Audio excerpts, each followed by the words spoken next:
ពេលកូនឡងបងជឿជាអូនណាស់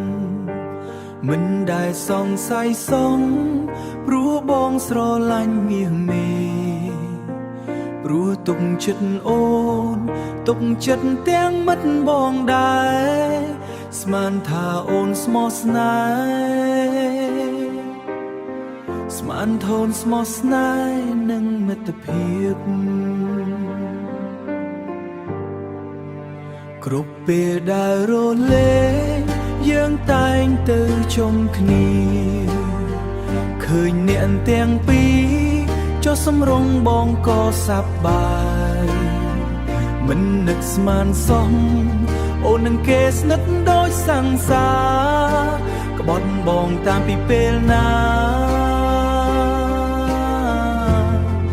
តើអូនធ្វើបានយ៉ាងម៉េចម្នាក់ជាមិនស្លាប់ព្រោះអ្នកសង្សារបងស្រឡាញ់តែពេលនេះបងចាញ់ល្បិចដែលអូនលាក់បាំងឈឺចាប់ខ្លាំងណាស់ពេលឃើញអ្នកទាំងពីរអោបគ្នាតើបាំងមុខដែលអូនពាក់នោះមានន័យអ្វីទៅបើស្រឡាញ់មិត្តបងមិនដេចមិនប្រាប់បងត្រង់ចាំបាច់អីបោកបងឲ្យធ្វើជាមនុស្សល្ងងក្នុងភ្នែកអូន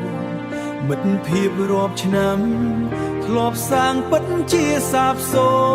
ន្យឈឺចាប់លើសពីស្មានគឺមិនភាំងបងនឹងអូនលួយក្បត់ក្រោយខ្នងជូនពរអ្នកទាំងពីរឲ្យស្រឡាញ់គ្នាបានយូរអង្វែងចំណែករូបបងនឹងដើរចេញដោយភាពស្ងប់ស្ងាត់ល្មមឈប់សំដែងទៅព្រោះបងដឹងគ្រប់យ៉ាងអង្ហើយ